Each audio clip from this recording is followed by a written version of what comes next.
Une chaleur dans le passé. Bonsoir, bienvenue sur ma chaîne où je te propose des histoires qui réchauffent l'âme et réveillent les émotions enfouies.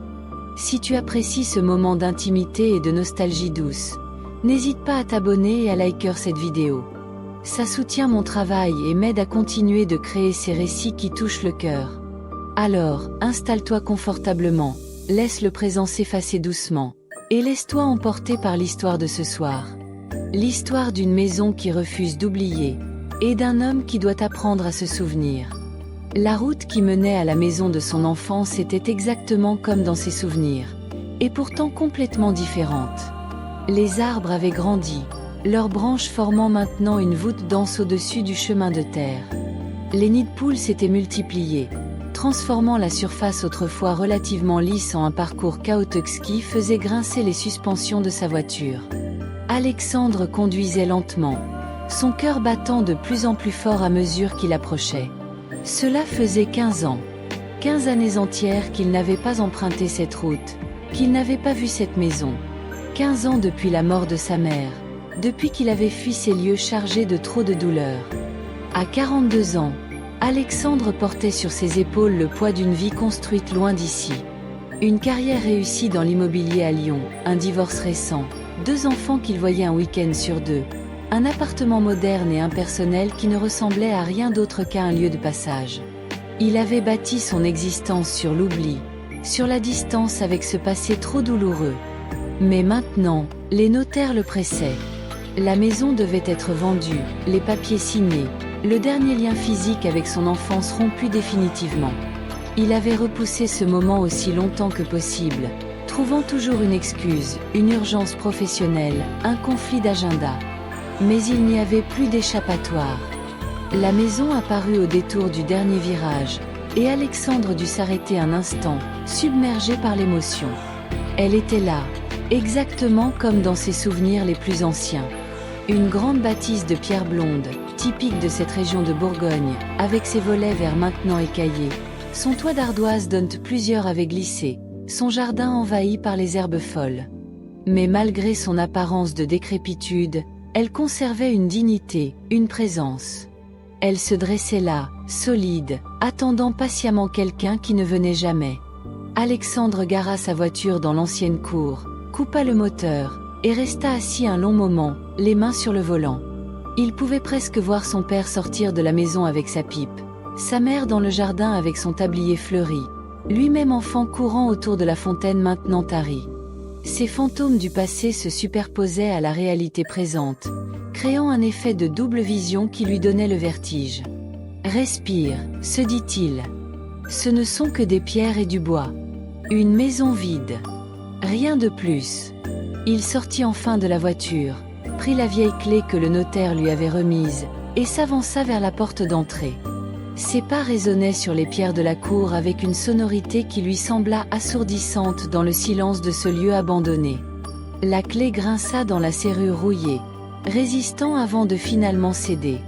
Alexandre poussa la lourde porte de chêne qui s'ouvrit avec un gémissement plaintif, comme si la maison elle-même protestait contre cette intrusion après tant d'années de solitude. L'odeur le frappa immédiatement. Un mélange de poussière, d'humidité, de bois vieux, de cette senteur particulière des lieux longtemps fermés où l'air stagne et se charge des effluves du temps qui passe. Alexandre entra dans le hall, ses yeux s'ajustant progressivement à la pénombre. Les volets étaient fermés, ne laissant filtrer que de minces raies de lumière qui dessinaient des lignes dorées dans l'obscurité. Il chercha à tâtons l'interrupteur, le trouva, l'actionna. Rien. L'électricité avait été coupée depuis longtemps, évidemment. Il sortit son téléphone, activa la lampe torche, et balaya la pièce du faisceau lumineux. Tout était recouvert d'une épaisse couche de poussière qui scintillait dans la lumière comme une neige grise. Les meubles étaient encore là, drapés de draps blancs qui leur donnaient l'apparence de fantômes figés. Les cadres au mur, les bibelots sur les étagères, tout était exactement comme sa mère l'avait laissé. Alexandre sentit sa gorge se serrer. C'était comme entrer dans un tombeau, un monument dédié à une vie qui n'existait plus. Il avança dans le couloir, ses pas soulevant des nuages de poussière qui dansaient dans la lumière de son téléphone. Le froid était intense. On était en novembre, et la maison n'avait pas été chauffée depuis des années. L'humidité avait imprégné les murs, créant par endroits des taches sombres de moisissure. Alexandre frissonna, remonta le col de sa veste. Il devrait faire vite. Quelques photos pour l'agence immobilière, un inventaire rapide des meubles qui valaient la peine d'être gardés, et puis partir. Ne plus jamais revenir. Il se dirigea vers le salon, la plus grande pièce de la maison, celle où la famille se réunissait autrefois lors des longues soirées d'hiver. Il poussa la porte et entra. Et c'est là que quelque chose d'étrange se produisit. La pièce était aussi froide et poussiéreuse que le reste de la maison, mais au centre, dominant l'espace, se trouvait la grande cheminée de pierre. Et cette cheminée, contre toute logique, semblait chaude. Alexandre s'approcha lentement, incrédule. C'était impossible. La cheminée n'avait pas servi depuis des années. Le conduit avait probablement été condamné par sécurité. Et pourtant, en s'approchant, il sentit distinctement une chaleur émaner des pierres. Pas une chaleur intense, mais une tiédeur palpable, comme si quelqu'un avait allumé un feu quelques heures auparavant et que les braises couvaient encore. Alexandre tendit la main vers le manteau de la cheminée, hésita, puis posa sa paume contre la pierre. Elle était chaude.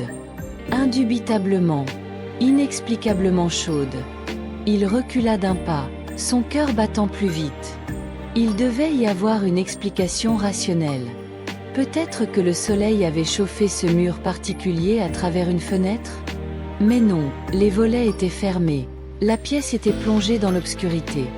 Peut-être un problème de canalisation, de l'eau chaude qui fuyait quelque part dans les murs?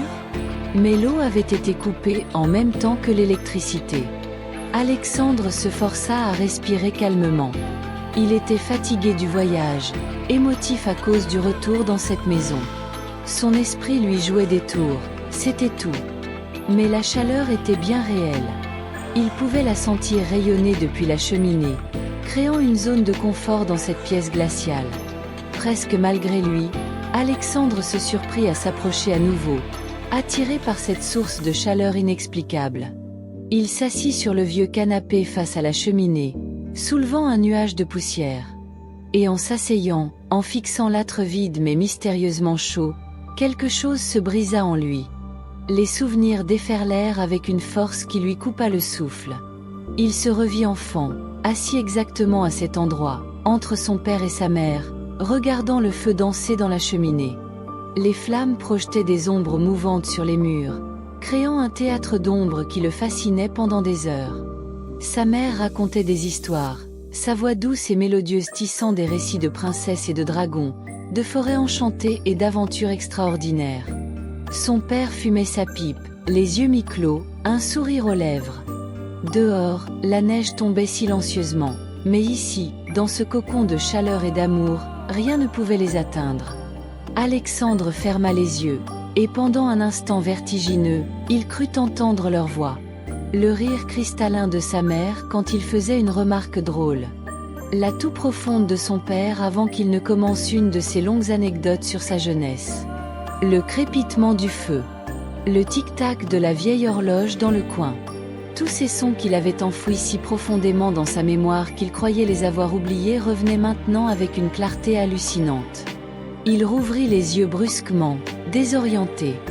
La pièce était toujours silencieuse, vide, froide partout sauf près de cette cheminée étrangement chaude. Alexandre se leva, secoua la tête comme pour chasser ses visions. Il devait se ressaisir. Il était venu ici pour une raison pratique, pas pour se perdre dans la nostalgie. Il sortit du salon, referma la porte derrière lui, essayant de laisser la chaleur et les souvenirs enfermés là-dedans. Il monta à l'étage, forçant ses jambes à avancer malgré leur réticence. Chaque marche de l'escalier de bois gémissait sous son poids, exactement comme autrefois. La troisième marche en partant du haut avait toujours grincé particulièrement fort, et Alexandre enfant s'amusait à l'éviter quand il rentrait tard, essayant de ne pas réveiller ses parents. Maintenant, ce grincement lui semble être une plainte, un reproche. Où étais-tu? Pourquoi nous as-tu abandonnés? Il explora les chambres une à une.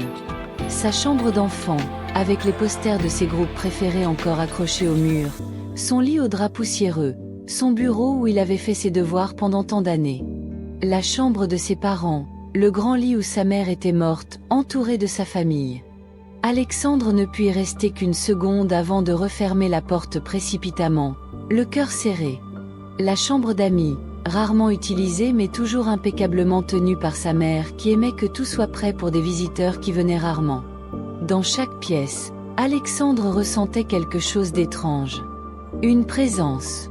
Non pas quelque chose de terrifiant ou de malveillant, mais une chaleur, similaire à celle de la cheminée mais plus subtile, plus émotionnelle que physique. C'était comme si la maison elle-même se souvenait, comme si les murs avaient absorbé toutes ces années de vie familiale et les restituaient maintenant sous forme de sensations, de réminiscences tactiles. En touchant la rampe de l'escalier, il sentit la main de sa mère qui guidait ses premiers pas hésitants quand il était bambin. En posant sa paume sur le mur du couloir, il perçut les vibrations des courses effrénées de son enfance quand il jouait avec les enfants du voisinage. Dans la salle de bain, l'écho fantôme des chansons que sa mère fredonnait en préparant son bain. Partout, la maison murmurait, racontait, se souvenait. Alexandre redescendit, troublé. Il devait y avoir quelque chose ici, quelque chose que sa mère avait laissé, une lettre peut-être, une explication. Le grenier. Il n'avait pas encore monté au grenier. C'était là que sa mère rangeait tout, les souvenirs, les vieux albums photos, les cartons remplis de trésors familiaux. Il retourna dans le couloir, ouvrit la petite porte qui menait au comble, commença à grimper l'échelle étroite. Le grenier était exactement comme il s'en souvenait. Un espace sous les toits, bas de plafond, encombré de cartons, de meubles relégués, de malles anciennes. L'odeur de bois sec et de vieux papier était encore plus forte ici. La lumière de son téléphone balayait l'espace, créant des ombres dramatiques. Alexandre se mit à fouiller, ouvrant les cartons un à un. Des vêtements d'enfant soigneusement pliés, les siens probablement, que sa mère n'avait jamais pu se résoudre à jeter. Des jouets cassés. Des livres jaunis. Des photos en vrac montrant des visages qu'il reconnaissait à peine, des oncles et tantes éloignés, des amis de la famille perdus de vue. Et puis, dans un coin, il trouva une petite malle qu'il ne se souvenait pas avoir jamais vue. Elle n'était pas fermée à clé. Il souleva le couvercle avec précaution. À l'intérieur, soigneusement rangés, des cahiers. Des dizaines de cahiers reliés de cuir, remplis de l'écriture fine et élégante de sa mère. Alexandre en prit un au hasard, l'ouvrit à une page quelconque. 15 mars 1989. Aujourd'hui, Alexandre a fait ses premiers pas. J'ai pleuré de joie. Claude, son père, a pris une photo. Mais le moment le plus précieux, c'est celui qui reste gravé dans mon cœur. C'était un journal. Sa mère avait tenu un journal pendant toutes ces années. Alexandre feuilleta rapidement les cahiers, voyant défiler sa vie à travers les yeux de sa mère. Ses premiers mots, son premier jour d'école, ses succès et ses échecs, ses joies et ses peines. Tout était là, documenté avec amour et attention. Les larmes coulaient maintenant librement sur les joues d'Alexandre. Il ne les retenait plus. Il prit le dernier cahier, celui qui portait la date la plus récente. Les dernières entrées dataient de quelques semaines avant la mort de sa mère. L'écriture était plus tremblante, moins assurée, trahissant la maladie qui la rongeait. Alexandre tourna les pages avec précaution, comme si elles étaient faites de verre. Et sur l'avant-dernière page, il trouva ce qu'il cherchait sans savoir qu'il le cherchait. Mon cher Alexandre, si tu lis ces lignes, c'est que je ne suis plus là et que tu es enfin revenu dans notre maison. Je sais que tu as fui après ma mort. Je sais que c'était trop douloureux pour toi. Mais j'espère qu'un jour, tu trouveras le courage de revenir. Cette maison, vois-tu, n'est pas juste un assemblage de pierres et de bois. C'est un réceptacle d'amour, de toutes ces années où nous avons été heureux ensemble. Chaque mur, chaque pièce porte la trace de notre vie familiale. Et je veux que tu saches quelque chose d'important. Alexandre dut s'arrêter un instant, trop ému pour continuer. Il respira profondément, essuya ses larmes, puis reprit sa lecture. Tant que tu reviendras ici avec un cœur sincère, Le feu ne s'éteindra jamais. Je ne parle pas du feu réel, bien sûr, mais du feu de l'amour que nous avons partagé. Cette chaleur que tu ressentais près de la cheminée lors de nos soirées d'hiver, elle ne venait pas seulement du bois qui brûlait. Elle venait de notre présence ensemble, de notre joie d'être réunis. Et cette chaleur-là ne peut pas s'éteindre tant qu'on se souvient, tant qu'on chérit ces moments. La maison se souviendra toujours, même quand nous ne serons plus là. Elle gardera cette chaleur pour toi, pour que tu saches que tu n'es jamais vraiment seul. Que l'amour que nous t'avons donné continue de brûler, continue de te réchauffer, même à travers le temps et la distance. Ne vends pas cette maison par colère ou par douleur. Si tu dois la vendre, fais-le avec paix dans ton cœur. Mais sache que où que tu ailles, tu emporteras cette chaleur avec toi. Parce que les lieux ne retiennent pas vraiment la chaleur. Ce sont les souvenirs qu'on y laisse qui continuent de réchauffer. Je t'aime, mon fils. À jamais. Maman. Alexandre resta assis dans le grenier pendant un long moment, le cahier serré contre sa poitrine, pleurant comme il n'avait pas pleuré depuis des années. Toute la douleur qu'il avait enfouie, tout le chagrin qu'il avait refusé de ressentir, tout l'amour qu'il avait craint d'affronter sortait maintenant en sanglots déchirants qui secouaient tout son corps. Et dans ses larmes, il y avait une libération, une guérison. Quand il redescendit enfin du grenier, portant précieusement les cahiers de sa mère, le soleil commençait à décliner. Il retourna dans le salon, s'assit à nouveau face à la cheminée.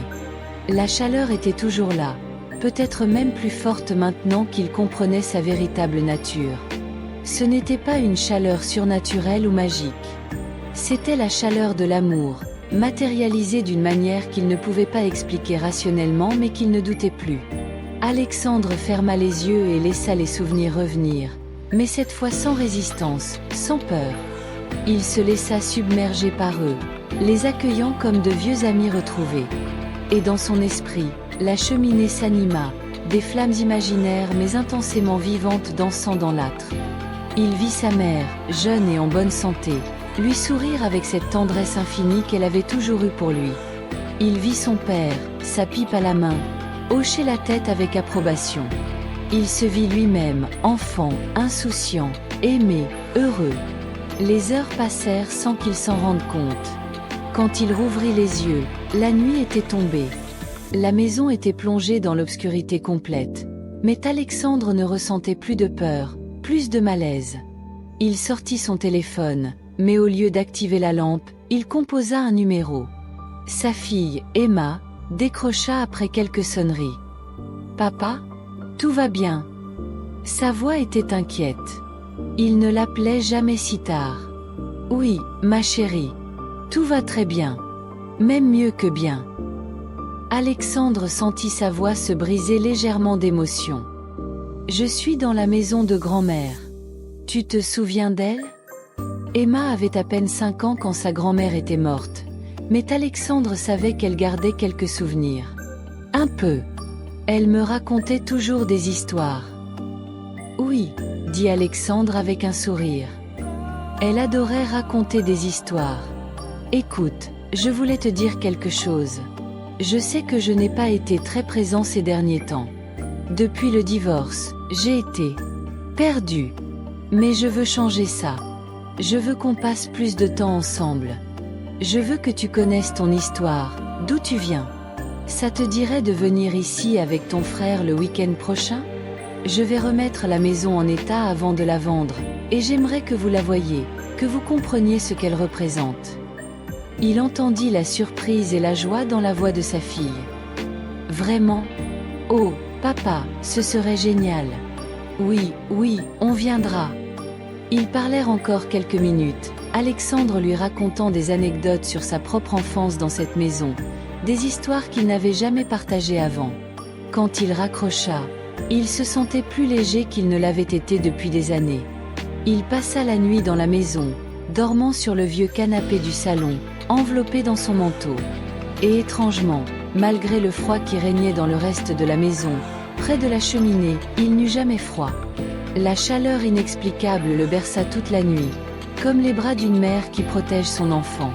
Au matin, Alexandre se réveilla avec le soleil qui filtrait à travers les volets. Il se leva, étira ses membres engourdis, et commença à ouvrir les volets un à un, laissant la lumière envahir la maison. Chaque pièce révélée par le jour lui semblait différente, moins lugubre, presque accueillante. Il passa la journée à nettoyer, à dépoussiérer, à faire l'inventaire. Mais ce n'était plus une corvée qu'il voulait expédier. C'était un acte d'amour, une façon de prendre soin de ce lieu qui avait pris soin de sa famille pendant tant d'années. Les jours suivants, Alexandre fit de nombreux allers-retours entre Lyon et la maison. Il engagea des artisans pour réparer le toit, remplacer les fenêtres cassées, remettre l'électricité et l'eau. Il travailla lui-même dans le jardin, taillant les haies envahies, désherbant les allées, redonnant à l'espace extérieur un semblant d'ordre. Et à chaque geste, il sentait qu'il guérissait un peu plus, qu'il reconstruisait non seulement la maison mais aussi son propre cœur brisé. Le week-end promis arriva. Emma et son frère Lucas, 12 et 10 ans, débarquèrent avec leur petit sac à dos, excités par cette aventure. Alexandre les accueillit avec une émotion qu'il ne chercha pas à cacher. Il leur fit visiter la maison, leur montrant sa chambre d'enfant, leur racontant des histoires sur chaque pièce. Les enfants écoutaient, fascinés, découvrant un aspect de leur père qu'ils ne connaissaient pas. Un homme avec un passé riche, une histoire familiale profonde. Le soir, Alexandre alluma un feu dans la cheminée. Il avait fait ramoner le conduit, s'était assuré que tout était sûr. Quand les premières flammes commencèrent à danser, Emma s'exclama « Papa, regarde !» C'est exactement comme dans les histoires que grand-mère me racontait. Alexandre sourit, les yeux humides. « Oui, ma chérie. Exactement comme ça. » Ils passèrent la soirée tous les trois devant le feu, Alexandre racontant des histoires sur sa mère, sur son père, sur la vie dans cette maison. Il sortit les albums photos, et ensemble ils rirent des vêtements démodés, des coiffures ridicules, des expressions figées sur les vieux clichés. « Papa, » dit Lucas à un moment, « tu vas vraiment vendre la maison ?» Alexandre regarda autour de lui, contempla le feu qui crépitait, sentit la chaleur qui l'enveloppait.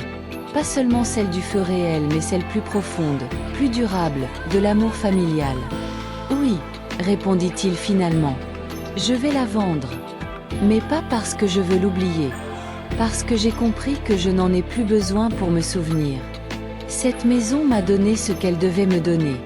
Elle m'a rappelé d'où je viens, qui j'étais, qui je peux encore être. Maintenant, quelqu'un d'autre pourra y créer ses propres souvenirs, sa propre chaleur. » Emma sembla réfléchir à cela. « Mais tu es triste quand même, non ?» Alexandre la serra contre lui. « Un peu. Mais c'est une tristesse douce. Comme quand on dit au revoir à un vieil ami qu'on sait qu'on ne reverra pas, mais dont on garde tous les bons souvenirs. » Il embrassa le sommet de sa tête. « Et puis, je ne suis pas vraiment triste. Parce que j'ai compris quelque chose d'important. Les lieux ne gardent pas vraiment la chaleur. Ce sont les souvenirs qu'on y a vécus qui continuent de nous réchauffer, où qu'on aille. » Les semaines suivantes, Alexandre finalisa les réparations. La maison retrouva progressivement son éclat, sans pour autant perdre son âme. Il trouva une famille qui cherchait exactement ce type de propriété. Un couple avec 3 jeunes enfants qui tombèrent amoureux du lieu immédiatement. Quand ils visitèrent, l'homme s'arrêta devant la cheminée et dit « C'est bizarre, mais j'ai l'impression qu'il fait plus chaud ici que dans le reste de la maison. » Sa femme rit. « C'est parce que tu imagines déjà tous les feux qu'on allumera ici pendant l'hiver. » Mais Alexandre et l'homme échangèrent un regard, une compréhension tacite passant entre eux. Certaines maisons gardaient la chaleur d'une manière qui défiait l'explication. Le jour de la signature chez le notaire, Alexandre apporta un carton. À l'intérieur, il y avait quelques objets qu'il avait choisi de garder. Les cahiers de sa mère, quelques photos, la vieille pendule qui avait rythmé son enfance. Mais il laissait le reste, permettant à la maison de continuer son histoire avec de nouveaux habitants. En sortant du notaire, il se sentit étonnamment léger. Ce n'était pas la légèreté du soulagement d'être débarrassé d'un fardeau, mais celle de quelqu'un qui a fait la paix avec son passé. De retour à Lyon, Alexandre réorganisa sa vie. Il négocia avec son employeur un horaire qui lui permettait de passer plus de temps avec ses enfants. Il transforma une pièce de son appartement en un espace dédié aux souvenirs familiaux, y installant les photos, les cahiers, créant un petit sanctuaire pour honorer ceux qui l'avaient précédé. Et étrangement, dans cet appartement moderne qu'il avait toujours trouvé froid et impersonnel, il commença à ressentir une chaleur. Pas la chaleur physique et inexplicable de la cheminée de son enfance, mais une chaleur plus subtile, celle qu'on crée en vivant pleinement, en étant présent, en construisant de nouveaux souvenirs tout en honorant les anciens. Les soirs d'hiver, quand Emma et Lucas étaient là, Alexandre allumait toutes les lampes de l'appartement, préparait du chocolat chaud, et ils s'installaient ensemble sur le canapé. Il leur racontait des histoires, parfois les mêmes que sa mère lui racontait, perpétuant la tradition. Et dans ces moments, il sentait la présence de sa mère, de son père, de tous ceux qui l'avaient aimé et façonné. Il n'était pas vraiment parti. Il vivait dans ces rituels transmis, dans ces histoires racontées, dans cette capacité à créer de la chaleur et de l'amour même dans les espaces les plus ordinaires. 1 an après la vente de la maison, Alexandre reçut une lettre. C'était de la famille qui l'avait achetée. « Cher Monsieur Durand, nous voulions vous remercier. Cette maison est extraordinaire. Nos enfants sont tellement heureux ici. Et quelque chose d'étrange se produit. La cheminée semble toujours chaude, même quand nous n'avons pas allumé de feu. Au début, nous avons pensé que c'était juste notre imagination, mais même les enfants le remarquent. Nous aimons penser que c'est la chaleur de tous les bons moments vécus ici par votre famille qui persiste. Merci d'avoir pris si bien soin de cette maison et de nous l'avoir confiée. Nous la chérirons autant que vous l'avez fait. Bien à vous. » Alexandre lut la lettre avec un sourire ému. Ainsi la chaleur continuait, se transmettant de famille en famille, de génération en génération. Ce n'était pas de la magie, ou peut-être que c'était la seule vraie magie qui existe, celle de l'amour qui persiste au-delà du temps et de l'espace, qui réchauffe non pas par des moyens physiques mais par le simple fait d'avoir été ressenti, vécu, partagé. Il répondit à la lettre, remerciant la famille de prendre soin de ce lieu qui lui était si cher. Et dans sa réponse, il inclut un conseil. Créez vos propres souvenirs dans cette maison. Remplissez-la de rires, d'histoires, de moments précieux. C'est ainsi que la chaleur se perpétue. Non pas en essayant de préserver le passé tel quel, mais en construisant un présent digne de devenir un jour un beau souvenir. Les années passèrent. Alexandre ne retourna jamais physiquement dans la maison, mais il n'en ressentait pas le besoin. Il portait cette maison en lui, dans son cœur, dans ses gestes, dans la façon dont il élevait ses enfants. Quand Emma partit à l'université, elle emporta avec elle les cahiers de sa grand-mère qu'Alexandre lui avait donnés. « Pour que tu saches d'où tu viens », lui avait-il dit. « Pour que tu comprennes que l'amour traverse les générations, qu'il ne meurt jamais vraiment. » Emma avait pleuré en les recevant, comprenant la valeur inestimable de ce cadeau. Lucas, plus pragmatique, avait demandé « Mais papa, si grand-mère pouvait écrire tout ça sur nous, est-ce que tu écris sur nous aussi ?» Alexandre avait été frappé par cette question. Non, il n'écrivait pas. Il était trop occupé, trop pris par la vie quotidienne. Mais le soir même, il avait acheté un beau cahier relié de cuir, similaire à ceux de sa mère. Et il avait commencé à écrire. Sur ses enfants, sur leurs petites victoires et leurs défis, sur les moments drôles et les moments touchants. Il écrivait pour eux, pour qu'un jour, quand il serait adulte et peut-être perdu comme il l'avait été, il puisse ouvrir ses pages et sentir la chaleur de son amour, aussi réelle et tangible que celle de la cheminée de son enfance. Un soir d'hiver particulièrement froid, alors qu'Alexandre écrivait dans son cahier, assis près du radiateur de son appartement, il leva les yeux et regarda autour de lui. L'appartement était maintenant rempli de photos, de dessins des enfants accrochés au mur, de souvenirs accumulés. Ce n'était plus un espace impersonnel et froid. C'était devenu un foyer. Il réalisa avec une clarté soudaine que la leçon de la maison de son enfance s'était pleinement accomplie. Il avait appris que la chaleur d'un lieu ne dépendait pas de ses murs ou de son histoire, mais de la vie qu'on y insufflait, de l'amour qu'on y déposait jour après jour.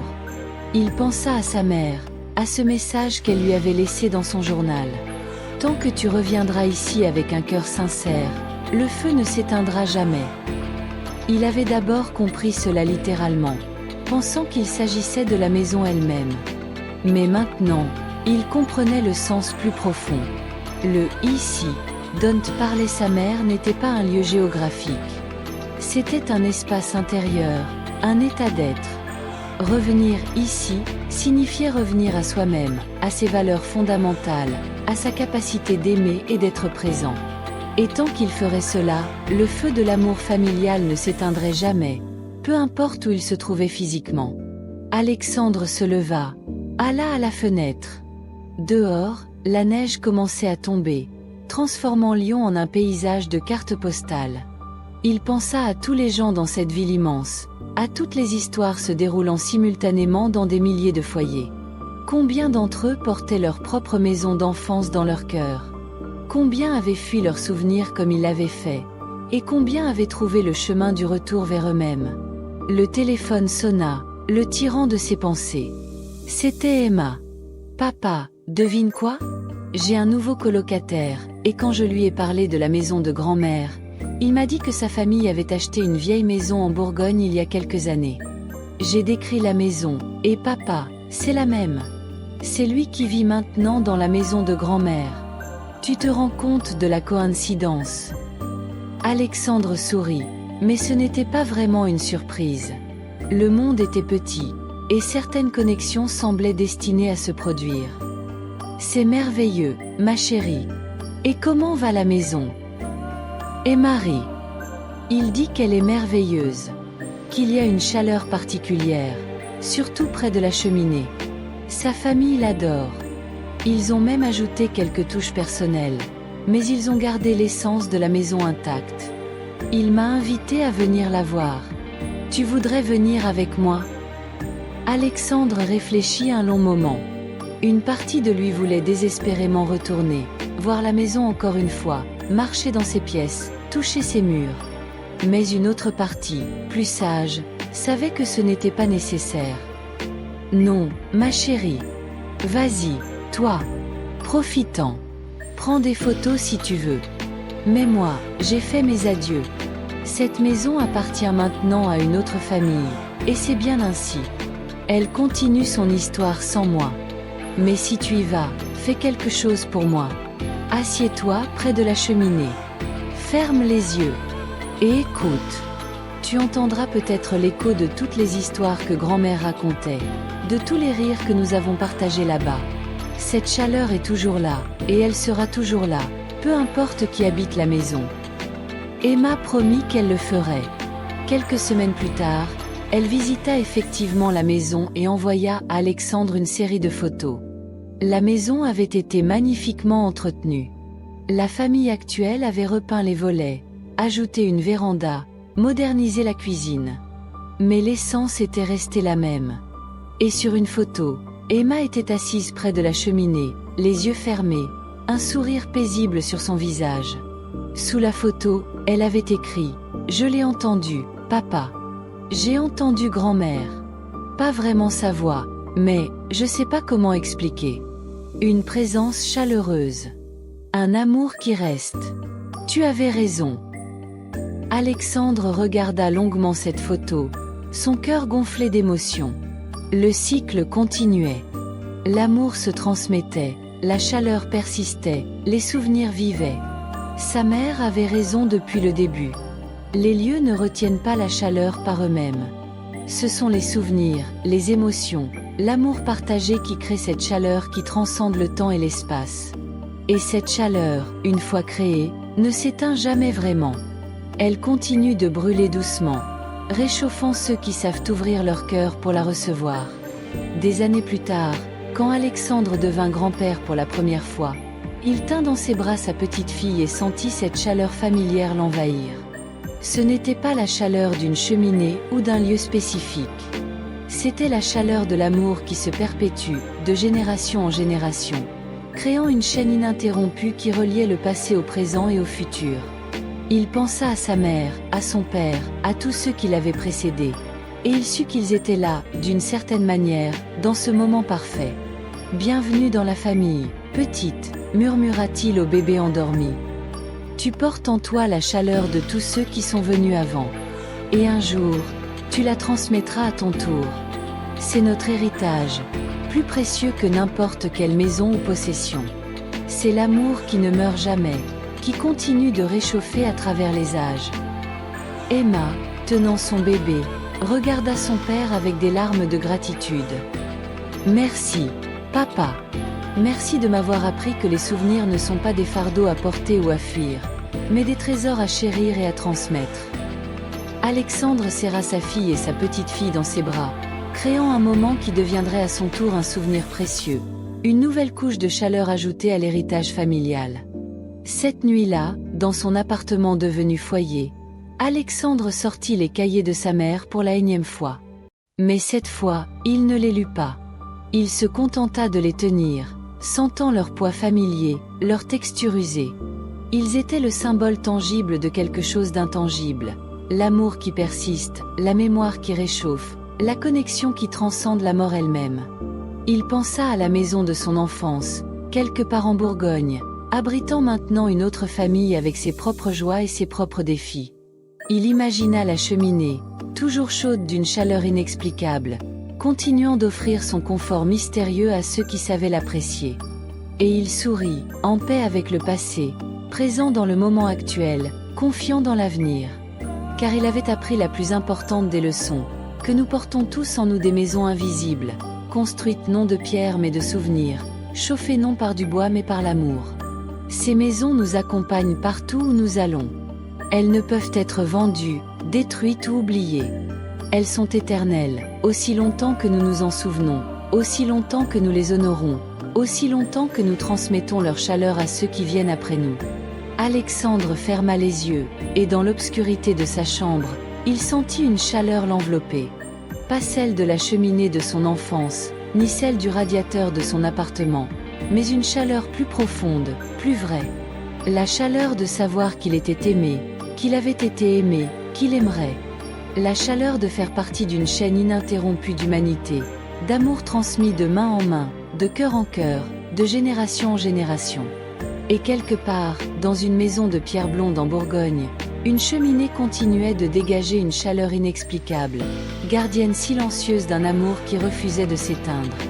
Merci d'avoir partagé ce moment avec moi ce soir. J'espère que l'histoire d'Alexandre t'a touché, qu'elle t'a rappelé que les lieux que nous avons aimés continuent de vivre en nous, non pas comme des sources de douleur mais comme des trésors de chaleur et d'amour. Les maisons de notre passé, les personnes que nous avons perdues, les moments qui sont partis, ils ne nous quittent jamais vraiment. Ils vivent dans nos cœurs, dans nos gestes, dans les histoires que nous transmettons. Et cette chaleur qu'ils nous ont donnée, nous pouvons la partager à notre tour, créant de nouveaux foyers, de nouveaux souvenirs, de nouvelles sources de lumière pour ceux qui viennent après nous. Si cette histoire t'a plu, n'hésite pas à liker cette vidéo et à t'abonner à ma chaîne pour d'autres récits qui réchauffent le cœur. Prends soin de toi, honore tes souvenirs, et n'oublie pas que tu portes en toi toute la chaleur dont tu as besoin. Bonne nuit, et fais de beaux rêves.